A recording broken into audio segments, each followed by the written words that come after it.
दोस्तों, आप सभी लोगों का इस चैनल पे स्वागत है। आज हम लोग जो इलेक्ट्रिक सर्किट आप पढ़ रहे हैं उसके आगे चलेंगे। उसमें अगले जो पॉइंट्स हैं उनको देखेंगे कि क्या क्या है। हमने पिछली वीडियो में क्या लास्ट में पढ़ा था, प्रतिरोधकता को पढ़ा था। तो देखिए, प्रतिरोधकता मतलब आपसे पूछा जाता है कि भाई प्रतिरोधकता क्या होती है, या आपसे कह दिया विशिष्ट प्रतिरोध क्या होता है। विशिष्ट प्रतिरोध, ठीक है ना, क्या होता है ये, इसको आप रो से डिनोट करते हो, ये बात आप समझे थे। और आपने ये देखा था कि रो बराबर RA/L होता है, ठीक है ना। तो ये आप पिछली वीडियो में ही कवर कर लिए थे।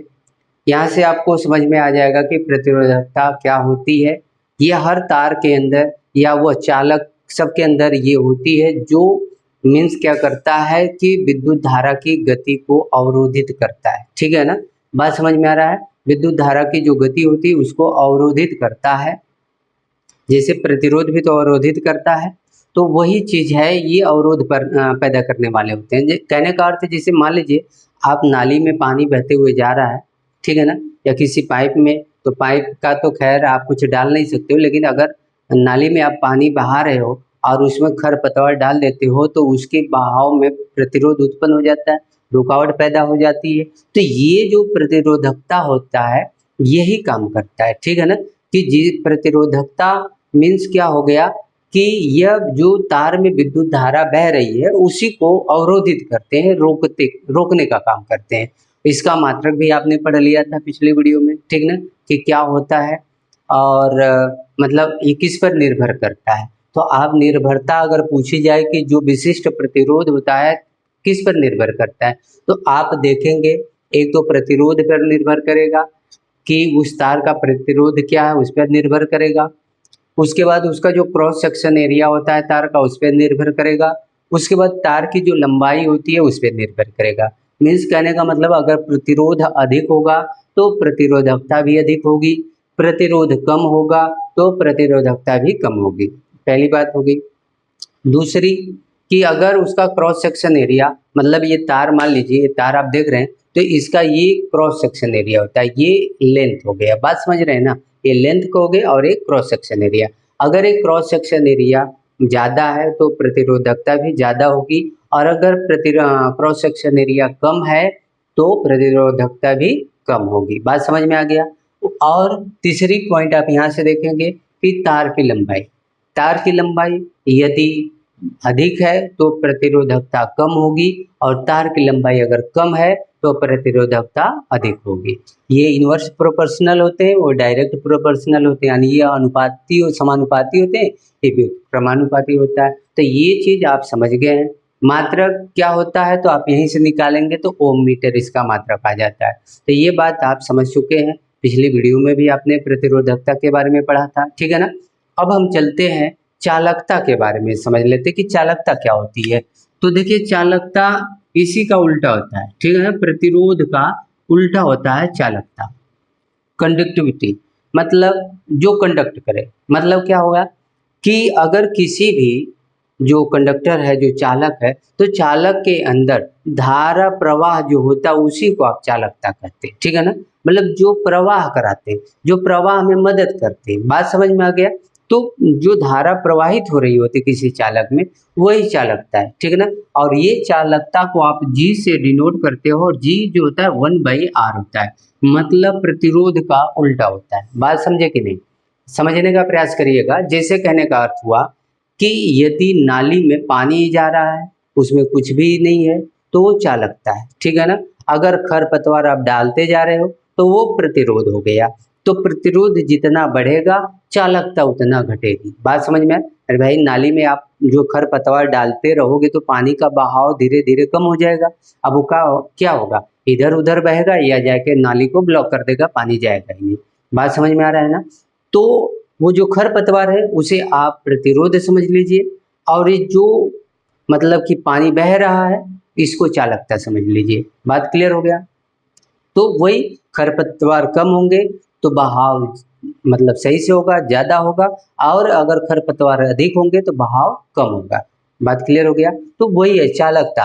अगर प्रतिरोध कम है तो चालकता अधिक होगी, मतलब चालकता अधिक का मतलब क्या होगा, करंट धारा ज़्यादा बहेगी। और यदि प्रतिरोध अधिक हो जाए, ठीक है, और सॉरी कम हो जाए, सॉरी अधिक हो जाए, तो चालकता क्या हो जाएगी, कम हो जाएगी। बात समझ में आ रहा है, क्लियर बात समझ में आ गया। तो अब यहाँ से अगर हम पूछें कि भाई जी का मात्रक क्या होगा, तो जानते हो कि ये इसका मात्रक क्या होता है, ओम होता है।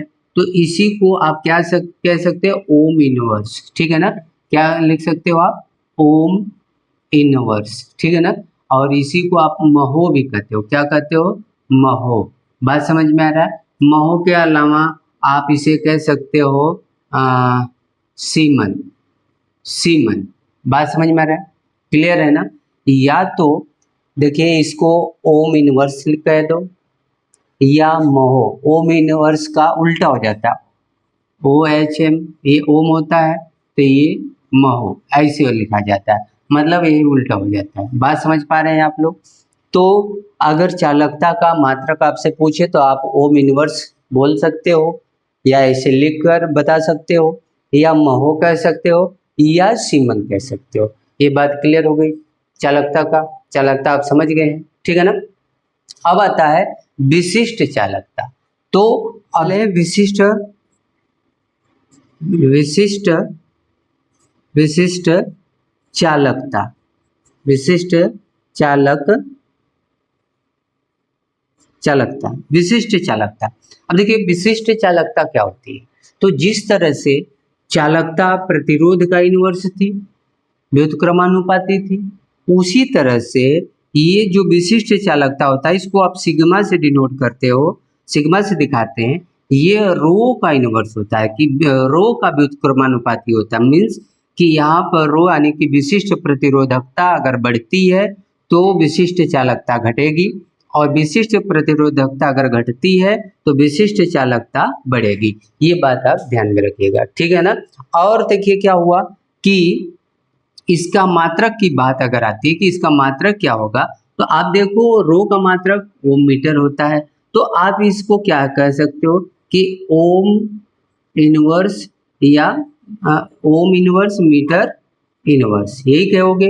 या आप बोल सकते हो प्रति ओम मीटर भी बोल सकते हो, इसी को प्रति ओम मीटर भी कह सकते हो, ठीक है ना। बात समझे। और चूंकि इसको जब हम इसमें फॉर्मेट में चेंज करेंगे, महो में चेंज करेंगे, तो अब क्या होगा, इसका आ जाएगा महो प्रति मीटर, महो प्रति मीटर, या आप कह सकते हो सीमेन, सीमेन, सीमेन प्रति मीटर। ये भी मात्रक आपका किसका होता है, विशिष्ट चालकता का होगा।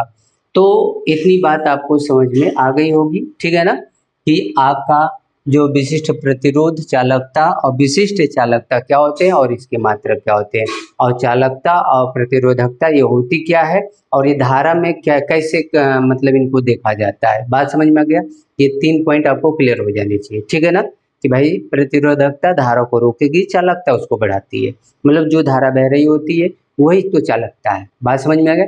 तो प्रतिरोध जितना कम होगा चालकता उतना अधिक होगी, ये आपको ध्यान में रखना है, ठीक है ना। और मात्रक आपसे पूछ लिया जाएगा तो आप मात्रक भी याद रखेंगे। तो हम आगे चलते हैं, ठीक है। अब देखिए हम लोग क्या सीखने वाले हैं। अब यहाँ से क्वेश्चन आपका बनता है, प्रतिरोध की ताप पर निर्भरता, निर्भरता मतलब अगर प्रतिरोध, ठीक है ना, जो भी मतलब कोई कंडक्टर है या सेमीकंडक्टर है, या मतलब कोई सा भी चालक है, चाहे चालक मतलब पूरा सुचालक हो या अर्धचालक हो, ठीक है ना, या जो आपके विद्युत अवघट्य होते हैं वो सब, क्योंकि कुचालक की तो बात यहाँ की नहीं जाएगी। कुचालक में भाई धारा प्रवाहित होती नहीं तो उसकी तो बात आप करेंगे नहीं। उसमें ताप बढ़ाने से क्या होगा, घटाने से क्या होगा, तो उसका बढ़ाओ घटाओ कोई फर्क पड़ने वाला नहीं है, ठीक है ना। मीन्स अगर ये प्लास्टिक है, इसमें अगर मान लीजिए इसको आप गर्म कर रहे हैं तो क्या धारा बहेगी, बिल्कुल नहीं बहेगी। बात समझ में आ रहा है। तो कहने का अर्थ हुआ कि जो चालक है या जो अर्धचालक है, ठीक है ना, उसके बारे में हम लोग देखेंगे कि अगर उनके ताप को आप बढ़ाते हो तो क्या परिवर्तन आता है, ठीक है ना। तो देखें क्या होगा कि पहली बात आपको ध्यान में रखनी है कि जो चालक है, ठीक है ना, जो चालक है, मतलब चालक का मतलब जो विद्युत धारा का प्रवाह करते हैं, ठीक है ना, तो जो चालक हैं अगर उनका उनका ताप बढ़ाओगे आप, ताप बढ़ाएंगे, बढ़ाने पर, ठीक है ना, बढ़ाने पर प्रतिरोधकता, प्रतिरोधकता बढ़ती है। बात समझ में आ गया? अगर कोई चालक है, अगर उसका ताप आप बढ़ा रहे हो तो उसकी प्रतिरोधकता बढ़ जाएगी, और प्रतिरोधकता बढ़ने का अर्थ ये हुआ कि धारा कम जाएगी। क्लियर बात समझ में आ गया? दूसरा आपको याद ये रखना है कि जो आपके मिश्र धातु होते हैं, ठीक है ना, जो मिश्र धातु होते हैं, तो मिश्र धातु का ताप अगर बढ़ाते हो, का ताप अगर आप बढ़ाते हैं, बढ़ाने पर क्या होगा, इसकी भी प्रतिरोधकता बढ़ेगी, प्रतिरोधकता बढ़ेगी लेकिन इससे कम। बात समझिए, किससे कम? धातु यानी चालकों से, ठीक है ना, जो चालक हैं उनसे से कम बढ़ेगी, बढ़ेगी लेकिन कम बढ़ेगी। बात क्लियर हो गया? अब आते हैं तीसरा पॉइंट, जो अर्धचालक होते हैं, ठीक है ना, सेमीकंडक्टर। अर्ध जो चालक होता है, अर्धचालक का अगर आप ताप बढ़ा रहे हो, का ताप जो बढ़ाने पर क्या होगा, प्रतिरोधकता, प्रतिरोधकता कम होती है। याद रखिएगा, जो सेमीकंडक्टर होता है, जैसे आप जो सिलिकॉन और जर्मेनियम को मिलाकर जो सेमीकंडक्टर बनाते हैं, वो अगर उसको आप गर्म करते हो तो प्रतिरोधकता कम हो जाएगी, मतलब अब उसमें करंट ज़्यादा बहेगा। बात समझ में आ रहा है? क्लियर बात समझ में आ रही है? और उसके बाद जो विद्युत अपघट्य होते हैं, ठीक है ना, जो आपके विद्युत अपघट्य होते हैं, विद्युत अपघट्य का मतलब क्या हुआ कि जैसे आपने बैटरी में H2SO4 को डाला हुआ देखें, ठीक है ना, या सोडियम क्लोराइड को डालते हैं, विद्युत अपघटन करते हैं। विद्युत धारा मतलब कि बैटरी से आप धारा लेते हैं तो उसमें क्या डाला जाता है भाई? सल्फ्यूरिक अम्ल ही तो, H2SO4। जब उसका इलेक्ट्रोलाइसिस कराते हो तो प्लस अलग हो जाता है, माइनस अलग हो जाते हैं, यानी H2 अलग हो गया, SO4 अलग हो जाता है। फिर जब हम उनको कभी किसी परिपथ में जोड़ते हैं तो धारा चलना प्रवाहित हो जाती है।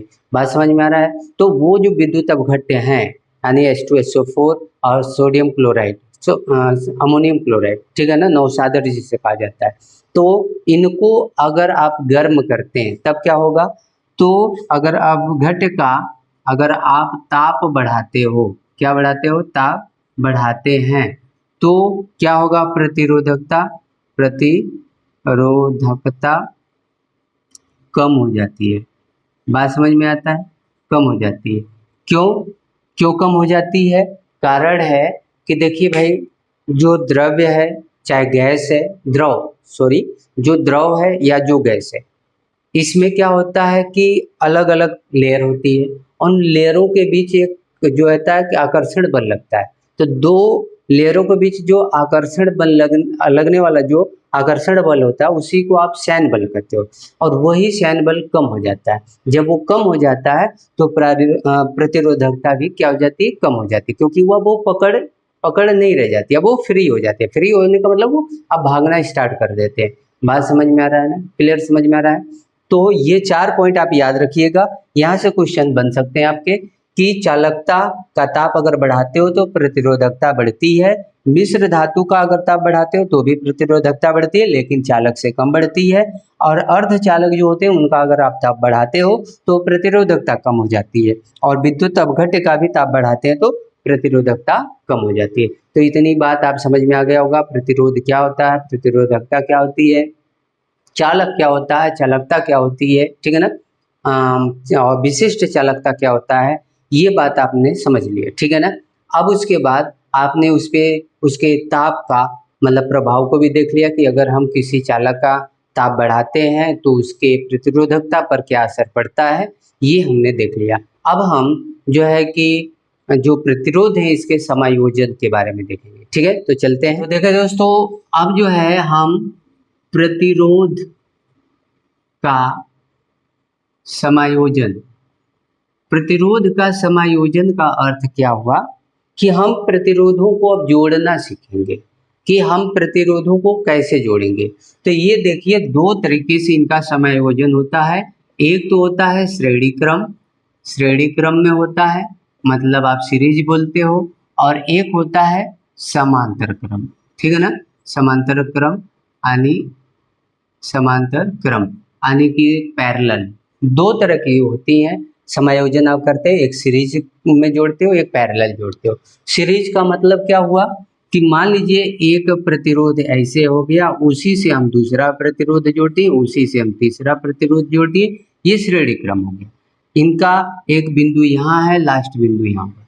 लेकिन समांतर क्रम में क्या होगा कि एक प्रतिरोध अगर ये है, उसके बाद दूसरा प्रतिरोध ये है, उसके बाद तीसरा प्रतिरोध ये है, और ये तीनों एक ही बिंदु पर आकर मिलते हैं। ठीक है ना, ये होता है समांतर संयोजन। बात समझ में आ रहा है? क्लियर बात समझ में आ गया? तो जो प्रतिरोध होते हैं उनका तीन तरह से आप दो तरीके से आप संयोजन करते हो, या तो श्रेणी क्रम में करोगे या समांतर क्रम में करोगे। तो अब श्रेणी क्रम में और समांतर क्रम में अगर जोड़ते हैं तो इनका टोटल वैल्यू जो होता है, टोटल प्रतिरोध होता है, वो कितना होगा, इसके बारे में चर्चा कर लेते हैं।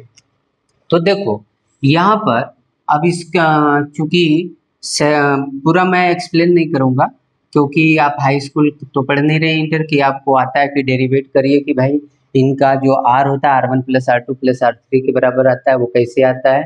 तो हम बस इतना सीख लेंगे कि एक्चुअल में इसका वैल्यू कितना आएगा।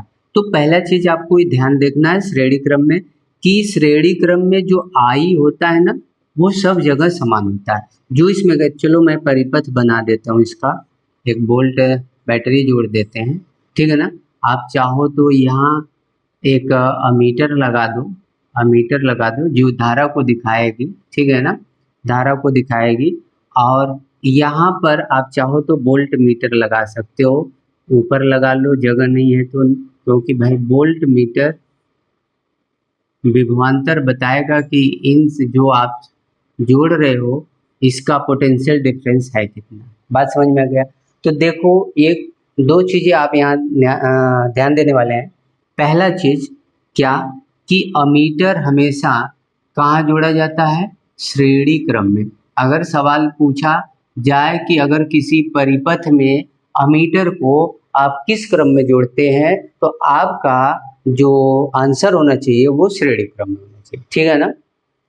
दूसरा, वोल्ट मीटर के बारे में पूछे तो आप कहोगे भैया ये समांतर क्रम में जुड़ता है। किसके? समांतर क्रम में जुड़ता है। बात समझ में आ गया? वोल्ट मीटर किसके क्रम में जुड़ेगा? समांतर क्रम में। अमीटर श्रेणी क्रम में। अब तीसरी बात ये होगा कि देखिए, ये जो वोल्ट मीटर आप जोड़ दिए हो, तो ये सबका विभवांतर अलग अलग होगा। ठीक है ना, V1 V2 V3 आप ले लो। ठीक है ना, बात समझ गए? और श्रेणी क्रम में जो करंट होती है वो समान होती है। ये 3 पॉइंट आपको नोट करना है। ठीक है ना, श्रेणी क्रम में सभी प्रतिरोधों में क्या समान होता है? तो आप कहोगे धारा समान होती है। ठीक है ना, और आपको कुछ याद नहीं करना है। ठीक है ना, ये कैसे निकलता है उस पर हम चर्चा नहीं करेंगे। ठीक है ना, बात समझे? और बस हम फॉर्मूला लिख देते हैं। तो ये देखो, प्रतिरोध को हम R1 लेते हैं, इसको R2 लेते हैं और इसको R3 ले लेते हैं। बात समझ में आ रहा है ना? तो इसका जो टोटल, इस परिपथ का जो टोटल प्रतिरोध होगा वो R1 + R2 और + R3 होगा। बात समझ में आ गया कि अगर 3 प्रतिरोध अगर श्रेणी क्रम में जुड़े हैं तो उसका टोटल प्रतिरोध क्या होगा। एग्जाम्पल के तौर पे अगर मैं दे दूं कि मान लीजिए एक प्रतिरोध यहाँ है, एक प्रतिरोध यहाँ है, एक प्रतिरोध यहाँ है। ये मान लीजिए 10 ओम है, ये 5 ओम है और ये 15 ओम है। ठीक है ना, तो टोटल प्रतिरोध कितना होगा? तो आप कहोगे जी 10 ओम + 5 ओम + 15 ओम। बात समझे? तो कितना हो गया जी? 30 ओम। तो इस सर्किट में टोटल दिख नहीं रहा है नीचे, अच्छा, तो देखे इस सर्किट में टोटल जो प्रतिरोध होगा वो 30 ओम होगा। ये बात समझ गए?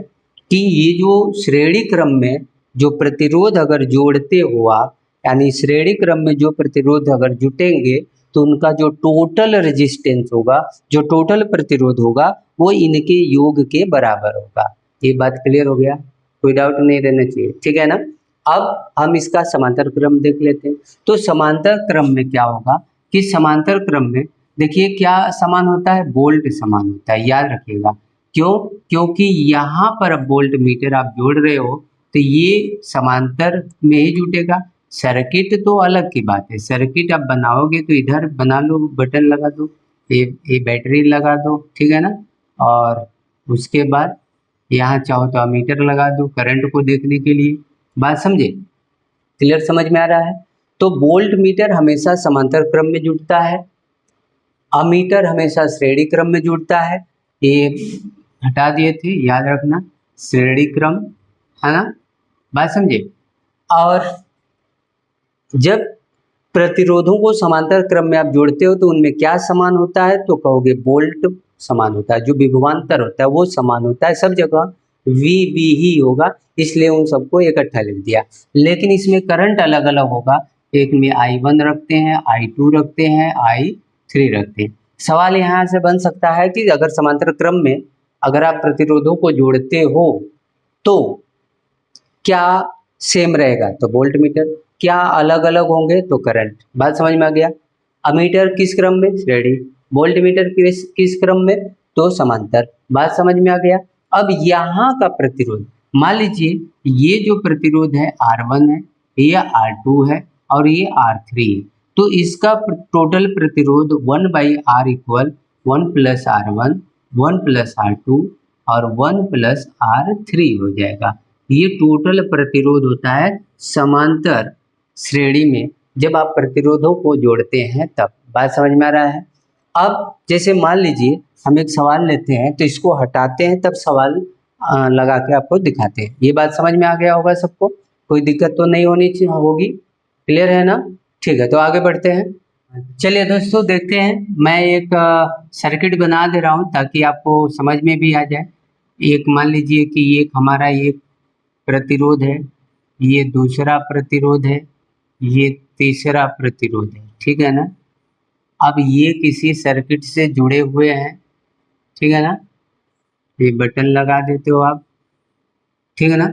और चलो अमीटर हमेशा दिखाना जरूरी नहीं होता है, सवाल में दिखाएगा नहीं, मैं ऐसे ही रख देता हूँ, वो तो आप जान ही गए हैं। बस इसको मान लीजिए ये 10 ओम है, ये 5 ओम है और ये मान लेते हैं 15 ओम है, ठीक है जी।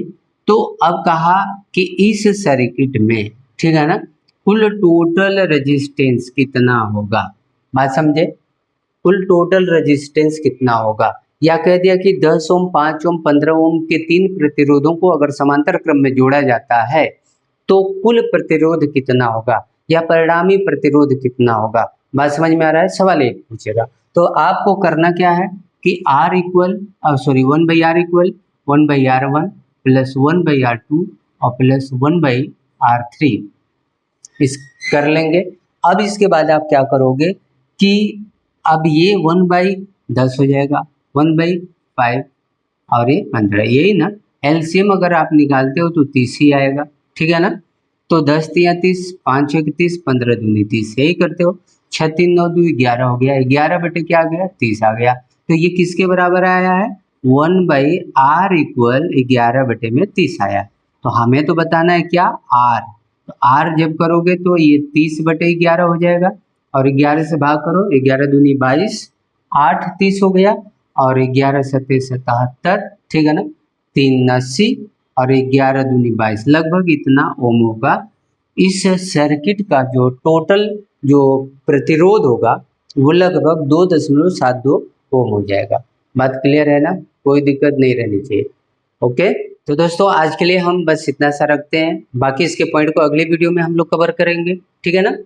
और तो फिर मिलते हैं अगली वीडियो में, तब तक के लिए नमस्कार और देखने के लिए आप लोगों को धन्यवाद। और शेयर ज़रूर कर दीजिएगा अगर आपको अच्छा लगता हो तो ज़्यादा से ज़्यादा शेयर करिए, यही आप लोगों से गुजारिश होगा। तो चलते हैं, मिलते हैं फिर अगली वीडियो में। जय हिंद।